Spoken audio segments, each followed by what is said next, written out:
In 1919, the French painter Jacques Majorelle took up residence in the Medina of Marrakech, then a French protectorate. Majorelle arrived in Morocco in 1917, first to Casablanca and then to Marrakech. He fell in love with the colorful city and in 1923 purchased a plot of land near a palm grove. As he became more established, he slowly began to develop and expand his property. He built himself a house in the Moorish style and a Berber-style building with a tall adobe tower, which he called the Borge. 7 years later, he built the Villa Bou Safsaf on the property. In 1931, he commissioned the architect Paul Sinoir to build him an Art Deco-style workshop of astonishing modernity. He set out his primary living space on the first floor and turned the ground floor into a vast artist studio where he would paint his huge decorative works. His passion for botany led him to create a garden on the property, structured around a long central pool, with a variety of different environments, planted with lush vegetation in which hundreds of birds nested. For almost 40 years, he carefully cultivated 135 plant species from 5 continents, turning his property into an enchanting landscape garden of cactus, yucca, jasmine, bougainvillea, palms, coconut trees, banana trees, white water lilies, bamboo, and more. He also used his own color to paint the buildings dotted around the property, a clear and intense blue that he trademarked as Blue Majorelle, or Majorelle Blue. In 1947, he decided to open it to the public to help with the maintenance costs. Not long after, things started to go wrong for Jacques Majorelle. He divorced from his wife, André Longueville, in 1956, which forced him to split up the property. He then suffered a serious car accident, eventually leading to the amputation of his left leg. The operations drained his finances, and he was forced to sell off his share of the villa and gardens. He was sent to Paris for treatment, where he died. The Jardin Majorelle fell into disrepair during this period. But 4 years after the death of Jacques Majorelle, hope arrived in the shape of French fashion designer Yves Saint Laurent. Oh no, look, oh my god. Bugs flew in my, no, this is my glasses last. They discovered the Jardin Majorelle in 1966 and immediately fell in love with it. In 1980, when they heard the property was likely to be bulldozed and turned into a hotel complex, they promptly purchased the Jardin Majorelle and set about restoring it. Careful to maintain the original vision of Jacques Majorelle, Saint Laurent and Berger oversaw a restoration project that not only revived the garden but expanded upon it. Automatic irrigation systems were installed.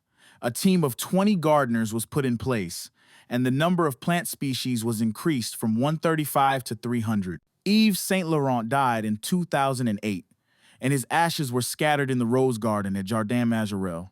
2 years later, the street in front of the Jardin Majorelle was renamed the Rue Yves Saint Laurent in his honor.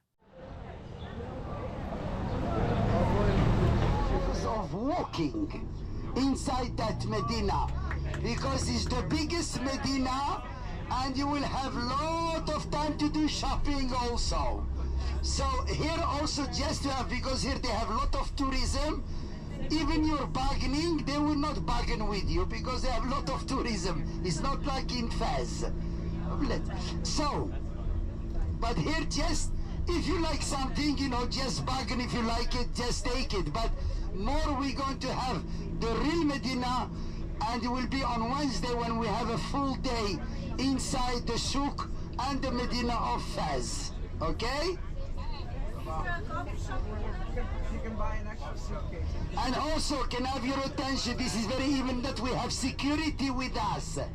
Please, nothing in your back pocket.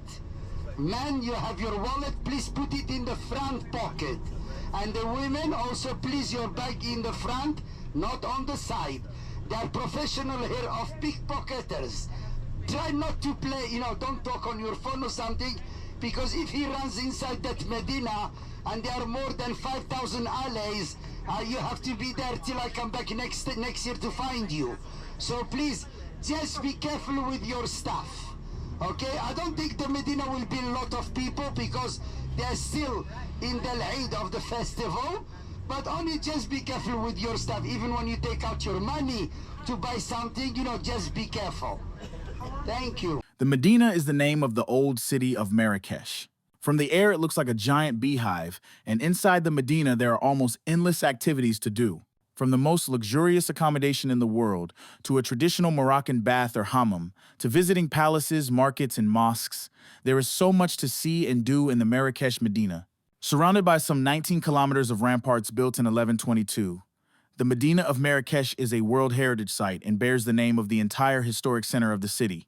It is the oldest part of the city, also known as the Old Town. Until more than 100 years ago, the entire city of Marrakesh and its commercial activities were located within these walls, certainly before it began its economic expansion. The ancient streets, souks, businesses, and homes of the Marrakesh Medina tell the story of 1,000 years of urban development at the western edge of the Islamic world. The fragrant scents, sounds, and sights of Marrakesh change with each new alley you explore. Think African spices, orange blossoms, gasoline, smoke and dust, donkey carts, afternoon prayer, and Moroccan instruments. Ultramarine blues, saffron oranges, and intense jades wherever you look. In the narrowest, quietest alleys of the Medina, don't be surprised to find a lemon garden or an extravagant Moroccan courtyard. The enclosed courtyard necessary in Marrakesh because of Islamic notions of privacy and the realities of harsh desert climates offers some of the most beautiful and surprising spaces in the Medina. In the busy main streets of the Medina, you're sure to be bombarded with the aggressive sales tactics of would-be guides and craft sellers. But wander deeper into the alleys, and you'll get an up-close view of how people in this city really live. A good break from the chaos of street level is the tranquility of a rooftop restaurant. From a few stories up, you can see the Atlas Mountains, the Koutoubia Mosque, and a glimpse of the city.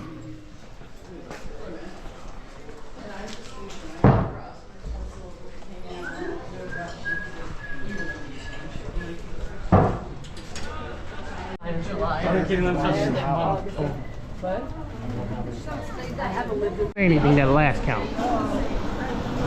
No stop the I speak a little Arabic. A little.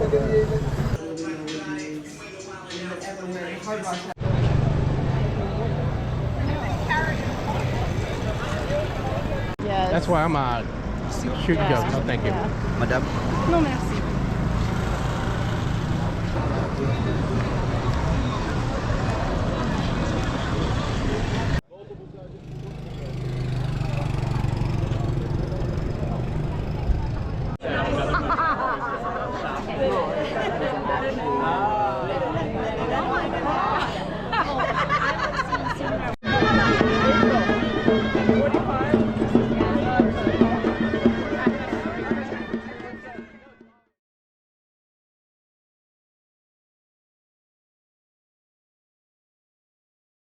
You're not dreaming. We are back in 2014 when I first visited Morocco. We came to the Medina first at night and then again the next day. It was swamped with families and many more sellers than we saw today. As Rafi mentioned, you do have to be careful of pickpockets and other aggressive people. Folks offering to let you wear their snake, wear a costume, or take a photo, do so with the expectation of payment. There you go.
I also visited the Jardin Margerel, which was 3 times cheaper, it seemed.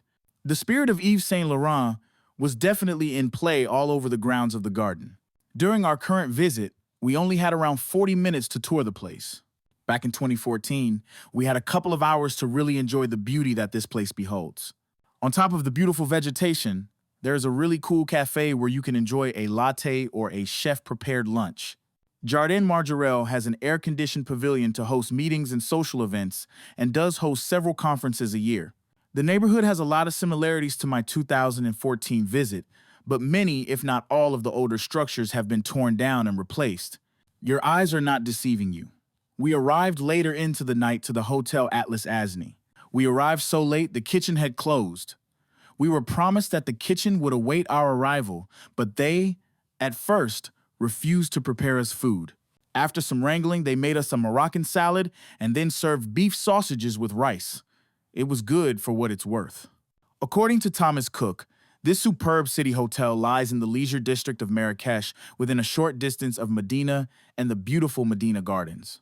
The hotel provides the ideal setting from which travelers can explore Marrakesh with its abundance of captivating attractions and exciting activities. The hotel enjoys a typical Moroccan architectural style, inviting guests into the lobby which exudes luxury and comfort with Moorish influences and elaborate decor. The guest rooms were simplistic in style, but offered a lot of comfort. The hotel provides a selection of excellent facilities for guest convenience and enjoyment, like a huge pool and spa facilities. I really enjoyed my stay.